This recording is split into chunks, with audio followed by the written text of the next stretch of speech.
बघा या ठिकाणी पण मरीन ड्राईव्हला ज्याप्रमाणे दगड आहेत, या ठिकाणी गार्डन सुद्धा आहे बारक्या पोरांना खेळण्यासाठी. Okay so hey guys, welcome back to our new blog. तर ज्याप्रमाणे तुम्ही थंबनेल बघितलं, तुम्हाला समजलं असेल आपण आज कुठे चाललो आहे. तर आमच्यासाठी हा खूप आस्तीचा विषय आहे. तर चाललो आम्ही दादर दीक्षाभूमीला, आणि आयुष्यामध्ये प्रत्येकाने एकदा तरी त्या ठिकाणी गेलंच पाहिजे. पूर्ण फॅमिली सकट जातो, एकदम मस्त.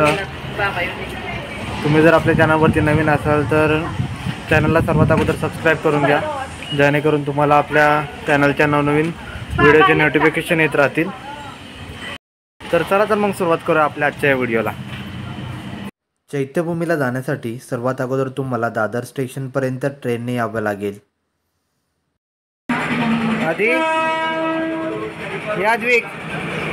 आद्विक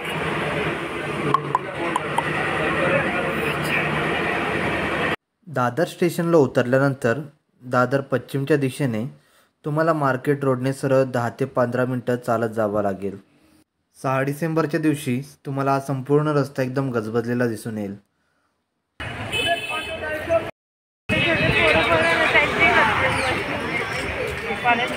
कॉलेजला आलं फिरायला, कॉलेजचं नाव वगैरे फिरायला.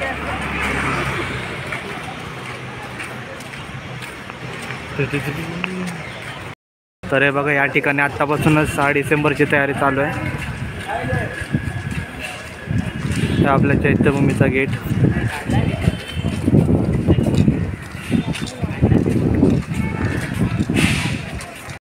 हे बघा, हे समोर या ठिकाणी अशोक स्तंभ आहे. 5 डिसेंबर 1971 पासून दादर येथील चैत्यभूमी हे सर्वसामान्यांसाठी खुलं करण्यात आलं होतं. तेव्हापासून लाखोच्या संख्येने लोक या ठिकाणी आपल्या बाबासाहेबांना वंदन करण्यासाठी येत असतात. चला तर मग आता जाऊया पुढे विहाराच्या दिशेने.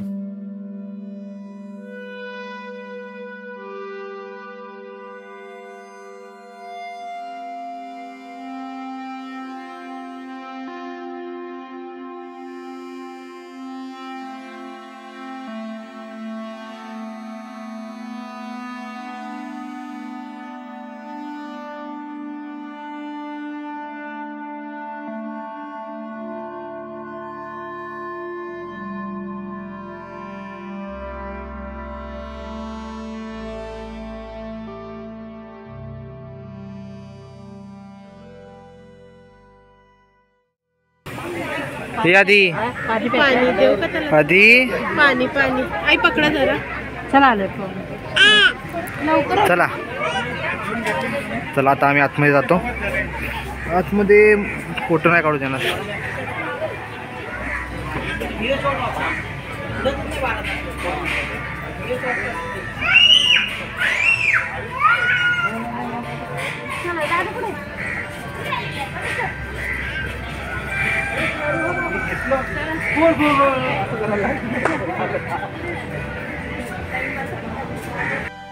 तर आतमधल्या साईडून फोटो इथे काढू देत नाही, व्हिडिओ पण बंद आहे.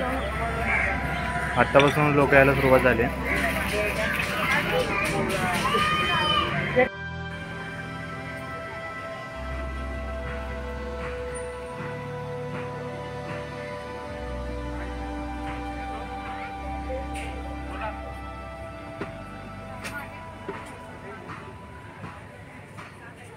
6 डिसेंबर 1956 रोजी ज्यावेळेस बाबासाहेबांचा दिल्ली येथे मृत्यू झाला, त्यानंतर बाबासाहेबांच्या देहाला दादर येथील या चौपाटीवरती आणून लाखो अनुयायांच्या समवेत अग्नी देण्यात आला. तेव्हापासून लाखोंच्या संख्येने अनुयायी आपल्या बाबासाहेबांना अभिवादन करण्यासाठी दादर येथील या चौपाटीवरती जमा होतात. बाबासाहेब हे केवळ एका समाजापुरते मर्यादित नाही आहेत, तर बाबासाहेबांनी समाजातील इतर सर्व घटकांसाठी सुद्धा तेवढेच मोलाचे योगदान दिले आहे. तरी आज काही समाजकंटक लोक हे बाबासाहेबांना केवळ एका समाजापुरतेच मर्यादित धरतात. बाबासाहेबांचं समाजातील योगदान हे एवढं मोलाचं आहे की अजूनही इथं येणाऱ्या प्रत्येक जणाच्या डोळ्यामध्ये अश्रू आल्याशिवाय राहत नाही. आणि येथे फक्त महाराष्ट्रातूनच नाही तर भारताच्या प्रत्येक कानाकोपऱ्यातून लोक मोठ्या संख्येने येथे येतात आणि आपल्या बाबासाहेबांना अभिवादन करतात. शांत चांगलं आहे याच्यासाठी. ठेवायला ठेवावं लागतं. विंडशिम विंडशिम चांगलं असतं ते.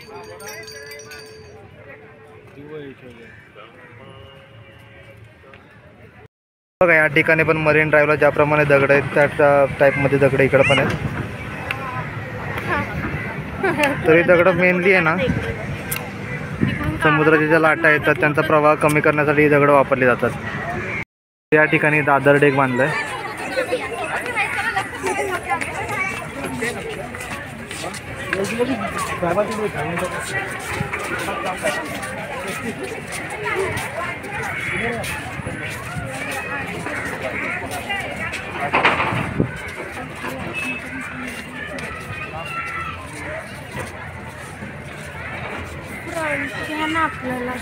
गार्डन आहे.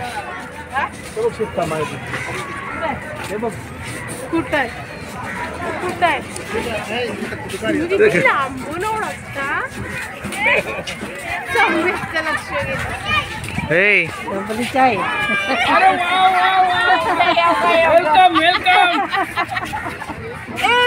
परिवर्तन झालंय. आलो आम्ही फिरायला.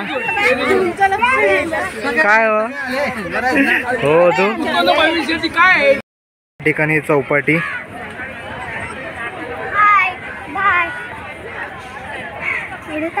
पाणी बऱ्यापैकी कमी झालंय रे. 6 डिसेंबरला येणार नाही परत. येणार आहे परत 6 तारखेला.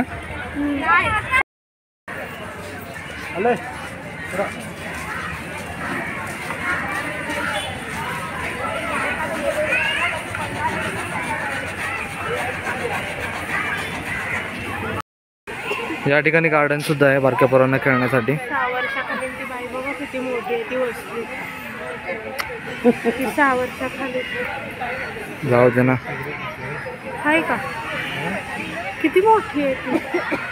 आणि ती खेळते. या हे दादा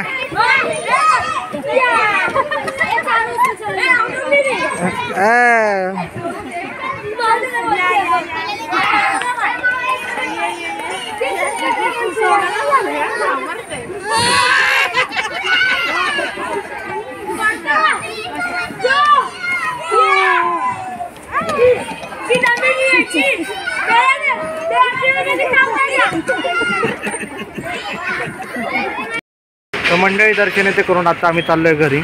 तर आता बघू 6 तारखेला परत मला यायला भेटलं तर मी परत एकटा येईन पुन्हा. आणि तेव्हा तुम्हाला गर्दी केवढी इकडे असते तेव्हाचा क्राऊड तुम्हाला दाखवेन. लोक कशा रीतीने या ठिकाणी येतात आणि कुठून कुठून येतात ते सर्व मी त्या व्हिडिओमध्ये कव्हर करायचा प्रयत्न करेन. तर मंडळी या व्हिडिओमध्ये मी आता इकडेच थांबतो. तुम्हाला जर आपला व्हिडिओ आवडला असेल तर व्हिडिओला लाईक करा, कमेंट करा, शेअर करा. चला तर भेटूया आपल्या अजून एका नवीन व्हिडिओमध्ये.